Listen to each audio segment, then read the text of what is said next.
Registrations are now open for the 8th Bioceuticals Research Symposium, to be held in Melbourne from the 3rd to the 5th of April 2020. To register, please go to bioceuticals.com.au and click on the Education tab.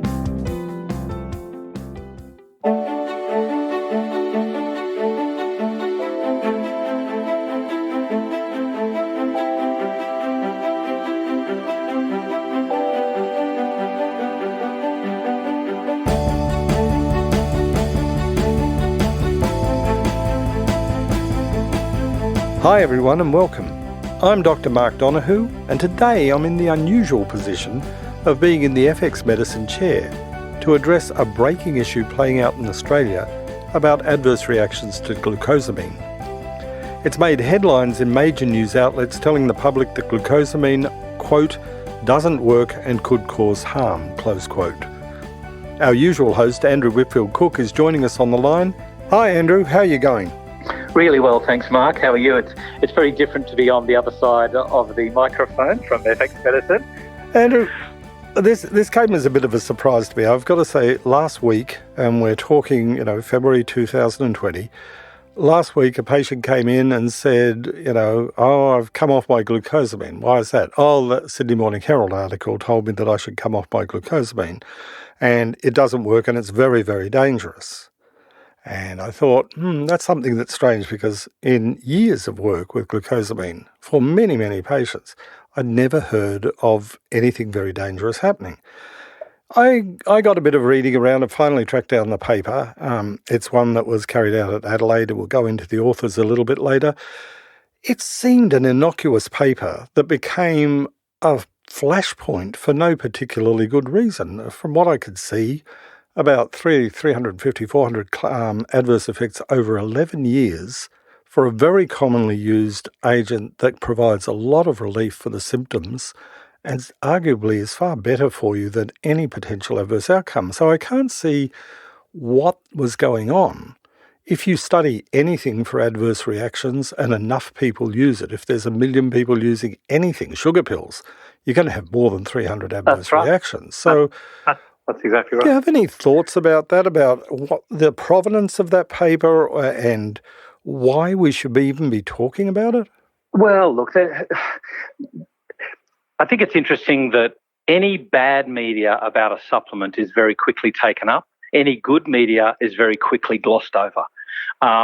Any good media about a drug is very quickly taken up. Any bad media, unless it results in multiple deaths, not side effects, is very quickly glossed over. So here's my question. Has there been any media attention to the 50 deaths in the same period that they looked at using ibuprofen? No. So when you look at the number of case reports of glucosamine, it was something like 400. Well, there's been 400 odd, or let's say 500, I think it's 450, 460, but let's say 500 reports totally. And this is not between the time period that they state, which is 2000, 2011. We'll talk about that data range. The number later. Was 366 adverse drug reactions to glucosamine and chondroitin. That's right. I'm going actually from 2000 to 2019. Right. Okay. Which indeed is what the Drug Adverse Event Notification website, the DAEN, ranges between. Right. So I have no idea why they found it appropriate to omit the previous 8 years or the most recent 8 years. Yeah. I have no idea why they would do that. Having said that, it was something like 460 adverse events notified within 2000 to 2019. And of that, there was one death, and that was in 2001.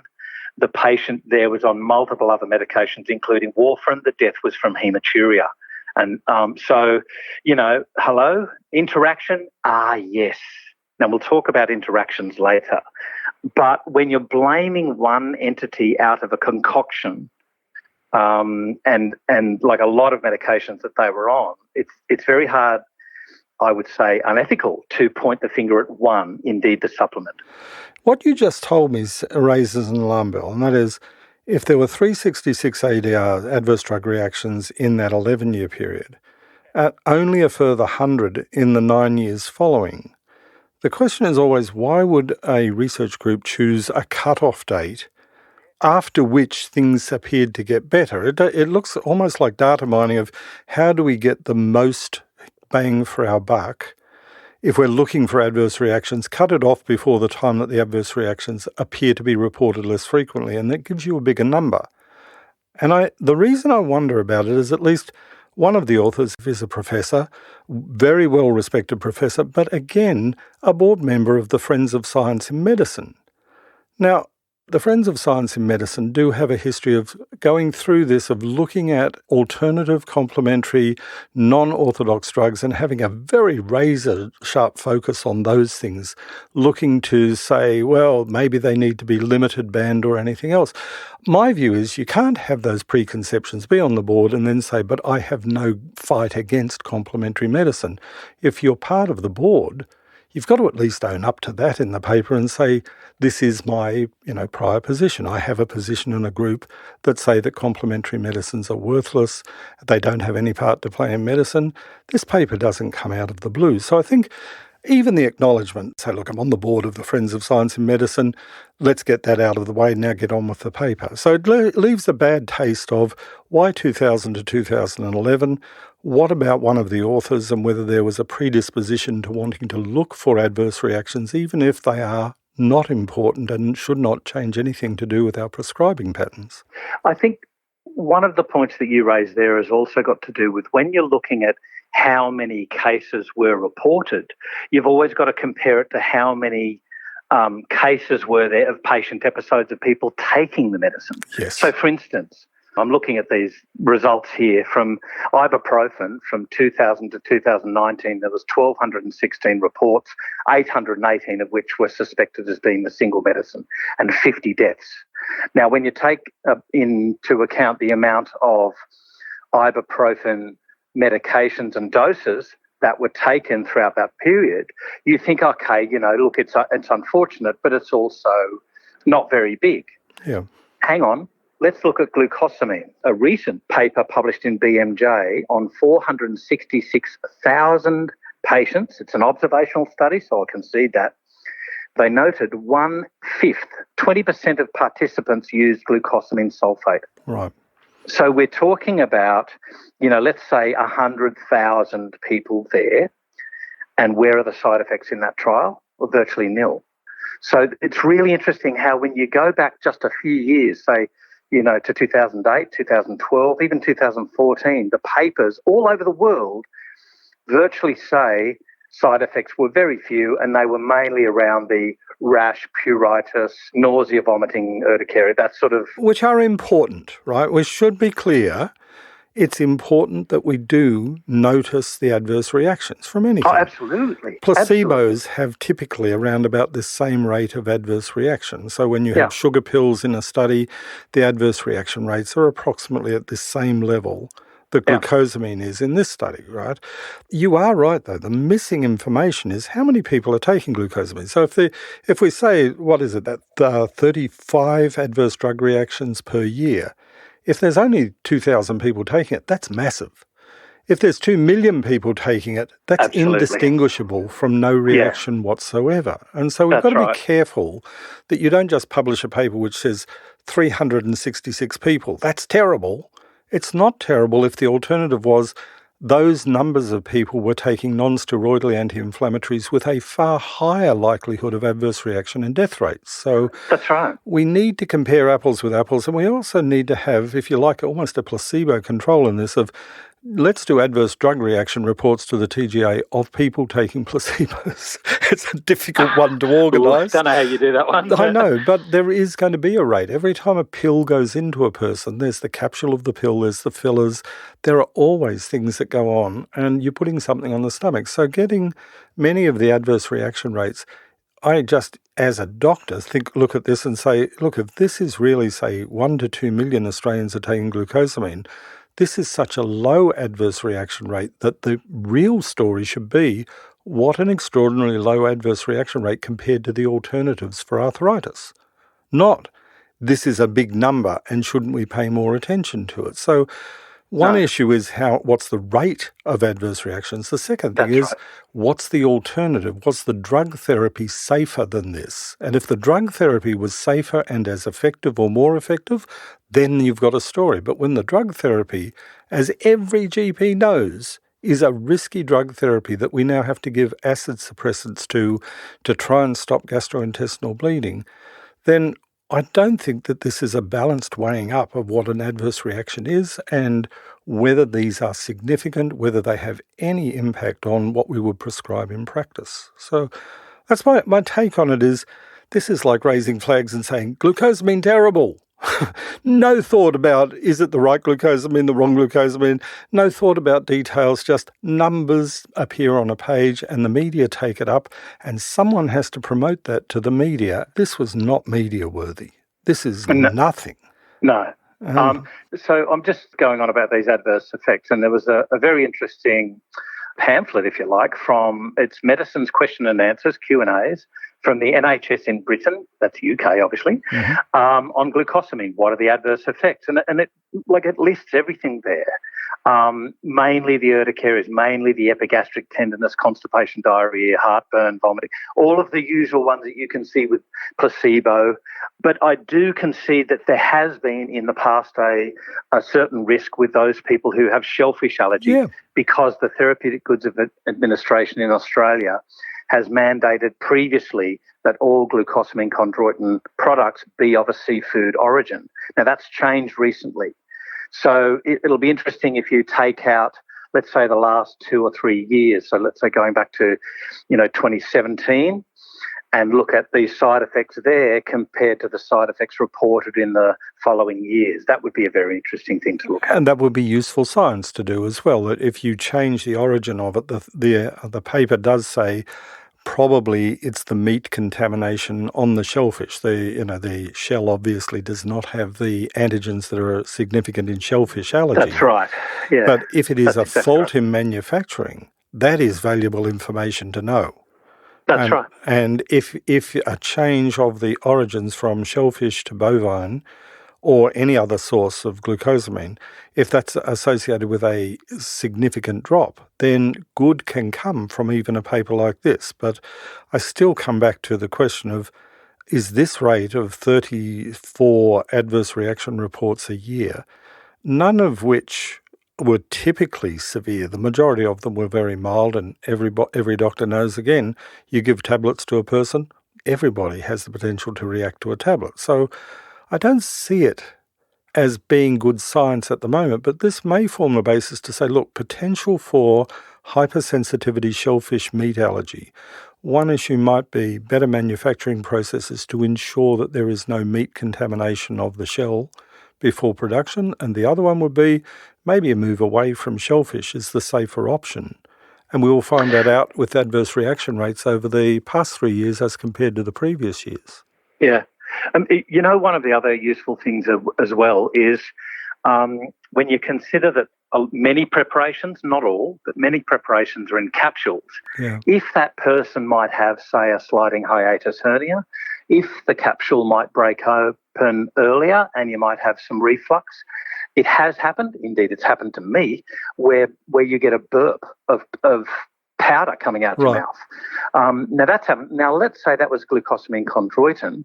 That might be inhaled and you might have a local reaction in the lungs from that. So there is that, albeit very small, there is that risk. And I mean, that's been noted with psyllium husk inhalation. So you can get a local reaction from inhalation of any powder.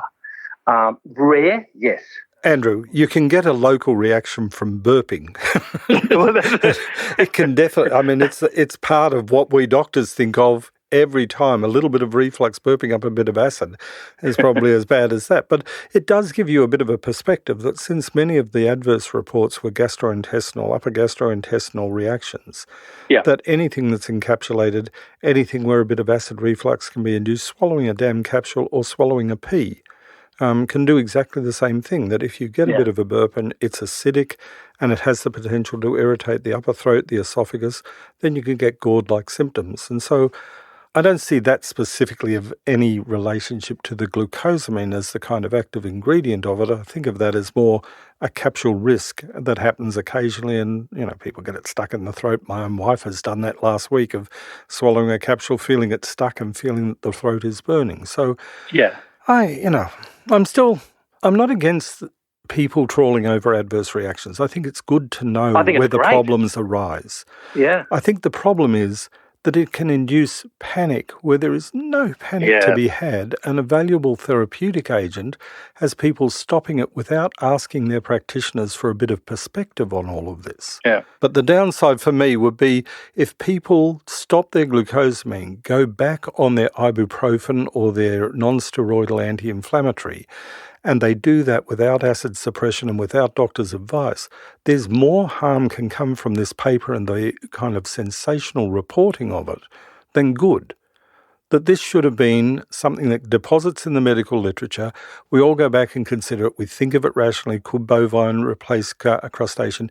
Is there evidence of meat attached to the crustacean shell? Is one brand, doing something dodgy? Those kind of questions are good questions, but they're not newspaper headlines, whereas this has gone outside the safety area that I would say is doing harm. My patient has come off the glucosamine believing it to be terribly harmful. When her arthritis starts to flare up again, I know what will happen. She'll go for something, and that something is likely to be the non-steroidal that is still sitting on her shelf that she hasn't used for the last year because of the glucosamine. Yeah. So that's my concern, is this is not the way to deliver science. This is sensationalized and will get people to put themselves in harm's way, not to stay well. Yeah, but there remains a few questions. I mean, one is why that data subset? Why 2000 to 2011, not including 2019, when it's freely available? Yeah. You just go to the DAEN and there they are. You can do various lists. You can look at what medications the people who had the adverse effects were on as well. So, for instance, in the one death that was reported in 2001, the patient was also on warfarin, on steroids and things like that. So there's potential interactions there when you're looking at glucosamine, which is a GAG, a glycosaminoglycan, with warp. There is that potential. And I think in this patient subset, you've got to really monitor them closely. That was a decade where warfarin was commonly used, and its use has disappeared largely over the last years with apixaban and with others. The NOACs, yeah. You've also got the potential interaction with anti-diabetic medications, and this is not well studied at all, but I think it requires vigilance. And if anybody sees a definite trend, preferably with use, withdrawal and re-challenge on the effects with HbA1c or blood sugar levels, then okay, report that. Yeah. But the problem is when you get people saying, I have diabetes and I've had it for 10 years, I took glucosamine and yesterday my blood sugar went up. Yeah. We've got to take out what people always think they see as the immediate thing that they just took, rather than what's happening with their disease process. So the paper does mention that very specifically, beyond the hypersensitivity reactions, 9 reports in 11 years of blood glucose increased. 9 in 11 years. Yeah. That is indistinguishable from zero, seriously. Yeah. And again, this NIH document discusses this. Right. Yeah. We have 2 million people with type 2 diabetes, and we've got 400,000, I believe, with type 1 diabetes. But this is type 2 diabetes. The medications metformin, gliclazide, and the biphasic isophane insulin, they're talking about things which are very, very commonly prescribed. And if enough people are taking a GAG, it is plausible that there will be a loss of blood sugar control, or maybe temporary, or it may be a longer term. And it's worth looking at, but that's a starting point rather than saying, there's little, the authors say, while there is little evidence for any effect of glucosamine on blood sugar levels, we should think about it. So if there's no evidence, why would you mention it rather than just say, here's a trial to decide whether people who are on anti-diabetic medications have alterations of blood sugar. That's a separate trial. It's a simple enough one to do. I'm sure Ian and his colleagues would be able to do that at Adelaide University and give us an answer within a couple of years.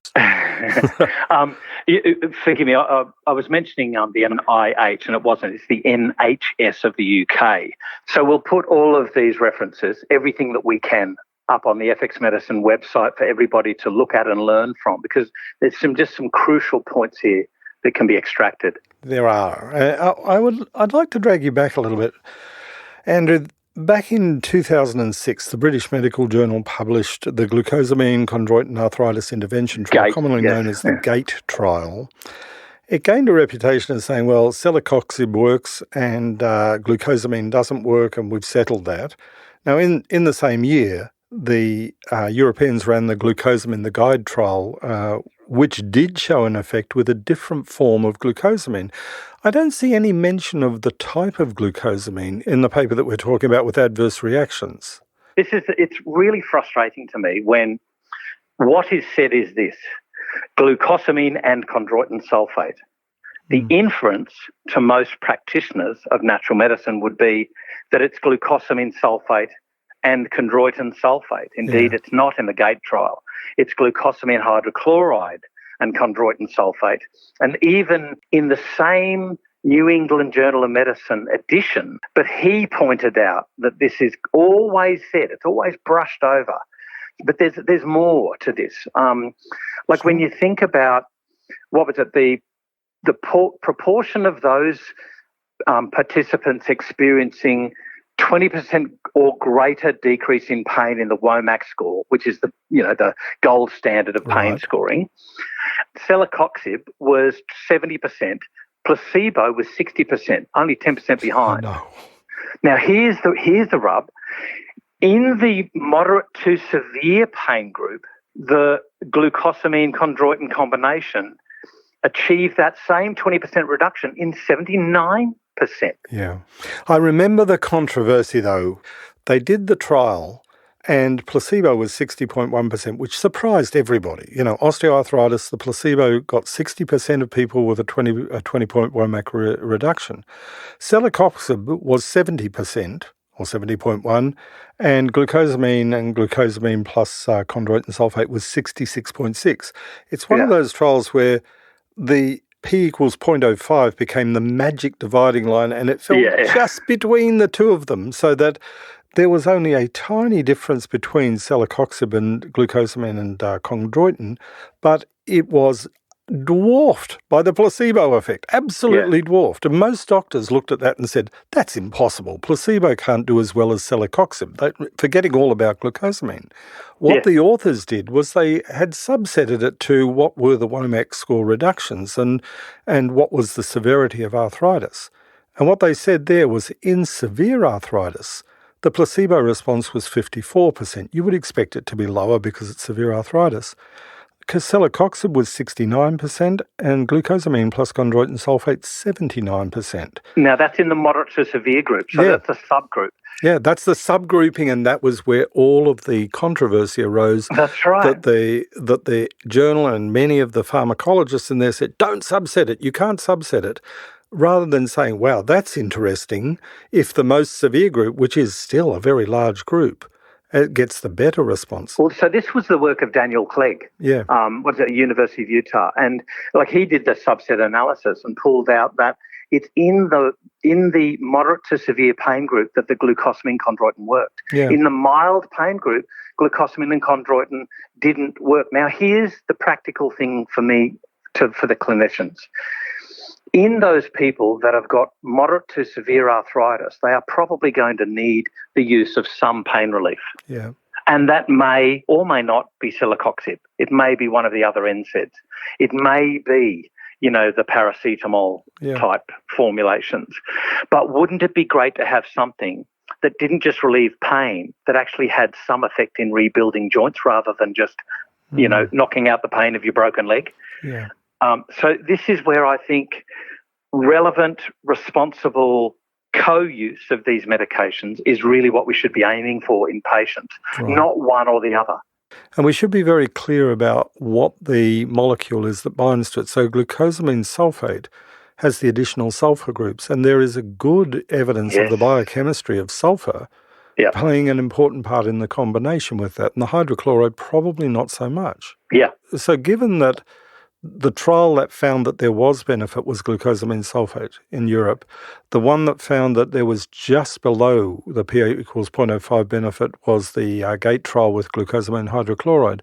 Surely the next thing should be, in severe arthritis, does glucosamine sulfate act in a way that allows us to stop using more dangerous drugs for exactly the same purpose? And I don't see that ever having been done. We're now 13 years down the line, and it's almost like people lost interest there.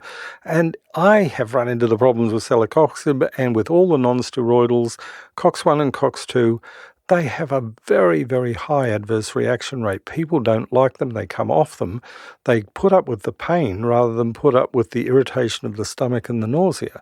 And from my clinical practice, glucosamine was a godsend, because if 60% are going to benefit as a placebo, I want something with all that placebo response, and if there's another 20% over the top of that for the severe arthritis, that's a bonus as far as I'm concerned. Well, look, we can also bring into there, the responsible treatment of osteoarthritis, and the number one, of course, is losing weight or weight management. Yep. And the other one is milder exercise within their range of movement, physio, One of the other points that I forgot to mention with regards to diabetes, Mark, is the sad fact that I've seen, and this is mainly in retail products that have glucosamine and chondroitin in them. You're getting diabetics pulling these off the shelf with no consultation with an appropriately trained practitioner. And worse, that product, I've seen the number one ingredient, when it was a powder, the number one ingredient was dextrose. Right. So we've got to be choosing correctly formulated products. I think that comes back to a basic, concern of both of ours, that if you have a medical condition and a health condition, see a practitioner rather than self-medicate and just take, I guess that's the same as everything else. That the reason doctors and naturopaths and others do the work they do is to keep up on this and to provide you safe alternatives to medications that may be more harmful and less effective. Yeah. So see your practitioner. That's what they're trained for.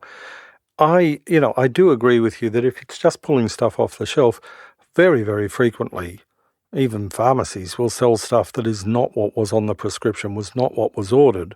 And I do have a sinking feeling that we need controls of what are non-prescription medicines. We need a lot tighter controls so that well-trained practitioners prescribe something, and that is, absolutely fulfilled at the chemist or wherever they go to see their practitioner. Yes. There's one last point as well, and that is glucosamine does not go into your mouth and then via a tube to your joints. It's metabolized by your gut.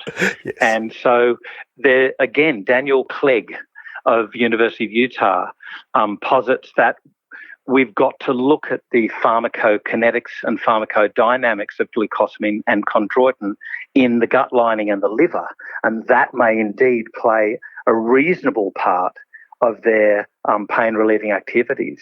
So, there's a lot to be looked at here, certainly. It's not that I disregard the adverse events that were trumped. I do believe they were hyped. It's the way that it was done, when you don't include the date range, the appropriate date range, when you don't include relevant study. It's the myopic approach to the news item that unfortunately has an effect on patients' health, and that's where I get upset. I get upset because in a medical practice where control of inflammation, where control of the symptoms, minimising risk of harm to patients is a priority, we have struggled with non-steroidal anti-inflammatories, and we've added acid suppressants, and we've multiplied the potential for negative effects. Every doctor should pay attention to that 60% response rate to the placebo from the trial. The reason we should pay attention to it is we're not talking about compared to zero. We're comparing it to if you and the person taking it are convinced that there is some value to what you're doing, you're halfway there even if you're giving a sugar pill. The last part of it is if you've got severe arthritis, severe inflammation, or gastrointestinal inflammation, Glucosamine sulfate has massive positive effects. Even this paper acknowledges that most of the people with the adverse reactions were on no other medication. And so there was no confusion about the adverse reaction. To be on no other medication is itself a win. And that's the one of the points that I would make is, okay, it's true that there will be tiny numbers of adverse reactions, but compared to the alternative that we're stuck with in our medical prescribing, that's a win, not a loss. And that's what upset me about patients coming in to say, I've stopped it because it's no good, doesn't work, and it's very harmful. That is not what that paper said, and to put that out in the media and to have that circulating is a danger to my own patients. That's why I am upset. Not for... And, I do get irritated when things get headlines that should never be a headline. The headline could be the other side. Tiny adverse reaction rate to glucosamine is a welcome news for all. So it depends on how you want to word something like that. That's exactly right. And of course, I think lastly, with regards to side effect reporting, we know that side effects are way underreported. We know that we need good side effect reporting. And so we'll put it used to be a blue card, but it's now just an adverse event reporting card that's web-based. And we'll put that link up on the FX Medicine website again for everybody. As the story's still in flux. The thing that's positive about the paper is they did the work to go and farm all of the information about the adverse reactions. They chose a period which is interesting to say the least, and it does look as though adverse reactions dropped off afterwards, so maybe it was designed for headlines, maybe it was just that was what they were stuck with. But we all can get the new data of the lower adverse reaction rates later. The final thing is report adverse reactions and have a look at them and see if we can do better. Brilliant. That's science. Scaring people for no reason is not science. It's something else, and I'm yet to figure out what it is in this case. Totally agree, and I think that sums up very nicely, Mark. Andrew, thank you very much. Delightful to talk with you, and we'll catch up soon. As always love chatting with you, Mark. The AIMA Conference 2020 will be held in Auckland, New Zealand on Saturday and Sunday, the 7th and 8th of March. This year's theme is an integrative approach to personal, patient and planetary well-being. For more information and to book your tickets, please go to aima.net.au.